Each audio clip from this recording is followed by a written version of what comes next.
सियावर रामचंद्र की जय। प्रिय भक्तों, आज हम रामायण के अयोध्या कांड में दोहा संख्या नंबर 187, 188 तक सुनेंगे। आज थोड़ा कथा में बदलाव किया गया है। एक एक चौपाई का अर्थ बताने के बजाय मैं सभी चौपाइयों को साथ में पढ़कर एक दोहे से दूसरे दोहे तक जितनी चौपाइयाँ आती हैं सबका अर्थ साथ में बताऊंगी। सियावर रामचंद्र की जय। आरत जननी जानी सब, भरत सनेह सुजान। रामा भरत सनेह सुजान। कहूँ बनावन पाल की, सजन सुखासन जान। सियावर राम जय जय राम, मेरे प्रभु राम जय जय राम। इन दोहों और चौपाइयों में भरत जी के द्वारा चित्रकूट जाने के लिए जो जो तैयारियां की जाती है उन सब का वर्णन किया गया है। इस दोहे का अर्थ है, भरत जी सभी माताओं को व्याकुल देखकर प्रेम से परिपूर्ण भरत जी उन सब के लिए, माताओं के लिए सुंदर पालकियां सजवाते हैं। चकचकी जिमिपुर नर नारी, छटपटात उर आरत भारी। जगत सब निसि भयउ बिहाना, भरत बुलाए सचिव सुजाना। कहूँ लेहूँ सब तिलक समाजू, बनहि देव मुनि राम राजू। बेगी चलहूँ सुनी सचिव जोहारे, तुरत तुरग रथ नाग सवारे। अरुंधति अरु अग्नि समो, रथी चढ़ाई चाले प्रथम मुनिरो। विपर वृंद चढ़ाई बहन नाना, चले सकल तप तेज निधाना। नगर लोग सब सजी सजी जान, परचा कह किन प्याना। सब की सुभग न जाहि बखानी, चढ़ा चढ़ी चलत भई सब रानी।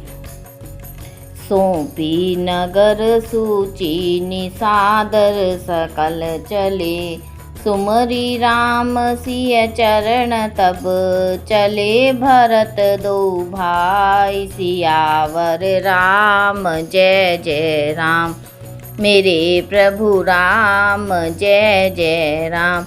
अब हम उन सभी चौपाइयों का और दोहे का अर्थ समझेंगे।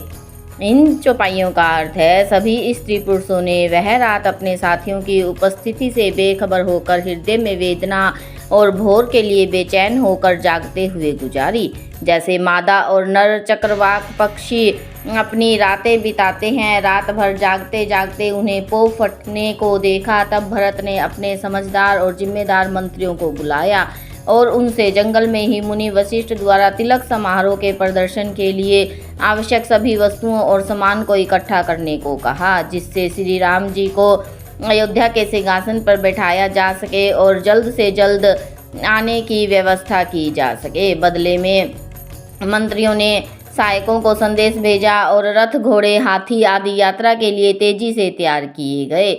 सबसे पहले मुनि वशिष्ठ और उनकी पत्नी अरुंधति अग्निहोत्र के उद्देश्य से पवित्र अग्नि के साथ एक रथ पर चढ़े सबसे आगे चले गए। फिर विप्रों के समूह जो अपेक्षित अनुशासन के साथ आध्यात्मिक अभ्यासों के अवलोकन के कारण प्रसन्न थे, विभिन्न प्रकार के वाहनों पर सवार होकर चल पड़े। नागरिक भी अपने अपने परिवहन साधनों से सुसज्जित होकर चित्रकूट की ओर चल पड़े। सभी रानियां सजी धजी पालकियों में सवार होकर साथ चली। दोनों भाई भरत और शत्रुघ्न ने ईमानदार और भरोसेमंद सेवकों को शहर का प्रभार सौंपा और सम्मानपूर्वक अन्य सभी को आगे बढ़ने के लिए कहा और फिर अपने मन को श्री राम और सीता जी के चरणों में रखकर खुद को कारवां में सबसे पीछे रखते हुए अपनी यात्रा शुरू करी। भरत और शत्रुघ्न भगवान के भक्तों के सेवकों की तरह होने के लिए बाध्य महसूस करते थे और शाही परिवार के सदस्यों के रूप में श्री राम से मिलने नहीं जाना चाहते थे। भगवान की ओर यात्रा अहंकार के निशान के बिना सबसे अच्छी होती है। उन सभी को सुविधा प्रदान करके जो प्रभु के निकट जाने का प्रयास करते हैं। सियावर रामचंद्र की जय। अब हम आगे की चौपाइयाँ और दोहा पढ़ेंगे। राम दरस बस सब नर नारी, जनु करी करनी टाले तकी बारी। बनसिय राम समुझी मन माही, सानुज भरत पया दिन जाही। देखी सनेहु लोग अनुरागे, उतरती चले है गे रथ त्यागे। जय उगे राखी निज डोली, राम मातु मृदुवाणी बोली। तात चढ़ऊ रथ बलि महतारी, होई प्रियो दुखारी। तुम्हारे चलत चलहि सब लोगु, सकल शोक क्रस नहीं मग जोगु। सिर धरि बचन चरण सिरुने, रथ चढ़ी चलत भये दो भाई। तमसा प्रथम दिवस करी बासु, दूसर गोमती तीर निवासु। पाए आहार फल असन, एक निसि भोजन एक लोग। करत राम हित नेम, व्रत परिहरि भूषण भोग।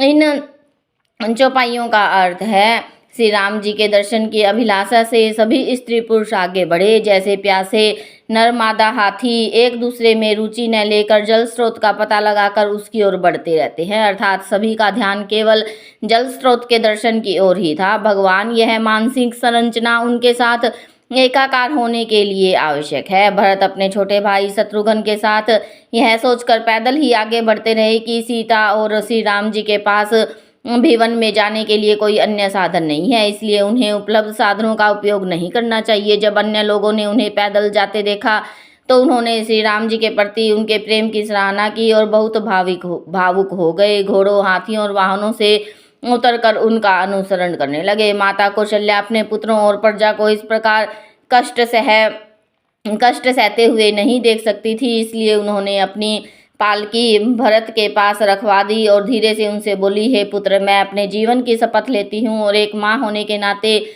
उस पर बैठो, तुम रथ पर बैठो। तुरंत रथ उठाए, नहीं तो परिवार के सभी सगे संबंधी चिंतित और परेशान हो जाएंगे और आपको पैदल जाते देखकर अन्य सभी भी ऐसा ही करेंगे। जबकि कोई भी इतना मजबूत नहीं है कि शोक के कारण कमजोर होकर चलने का तनाव सहन न कर सकेंगे। अब बहुत दिन हो गए हैं। बिना किसी विरोध के दोनों भाई माता के सामने सिर झुकाकर रथ पर चढ़ गए और आगे बढ़ गए। वे सबसे पहले रात के लिए तमसा नदी के तट पर रुके, उसके बाद वे गोमती नदी के तट पर रुके। अपने प्रिय भगवान श्री राम जी के पास जाने के लिए जाते समय कुछ ने भोजन के लिए केवल दूध लिया, कुछ ने केवल फल और बाकी ने शाम को केवल एक बार भोजन करने का संकल्प लिया। इस प्रकार श्री राम जी के लिए लोगों ने उपवास और अन्य स्वीकृत प्रथाओं का पालन करने और सादगी से रहने और कपड़े पहनने और किसी भी प्रकार के भोग से बचने का संकल्प लिया। हम सभी साधकों को भी सादगी से रहना सीखना चाहिए। अपनी क्षमता के अनुसार नियमित रूप से आध्यात्मिक प्रथाओं का पालन करना चाहिए और आध्यात्मिक उपभोग से बचने और परिहार्य विलासिता को त्यागने की परिस्थितियाँ होनी चाहिए। सियावर रामचंद्र की जय। प्रिय भक्तों, आज हमने रामायण के अयोध्या कांड में दोहा 187 और 188 सुना है। आप इसी तरह प्रतिदिन रामायण पाठ से जुड़े रहने के लिए जो नए श्रोतागण हैं वे हमारे चैनल भक्ति में शक्ति को सब्सक्राइब अवश्य कर ले और सभी श्रोतागण चैनल को लाइक करें और कमेंट में जय श्री राम या जय हनुमान, जय श्री श्याम जो आपकी इच्छा हो लिखे। सियावर रामचंद्र की जय।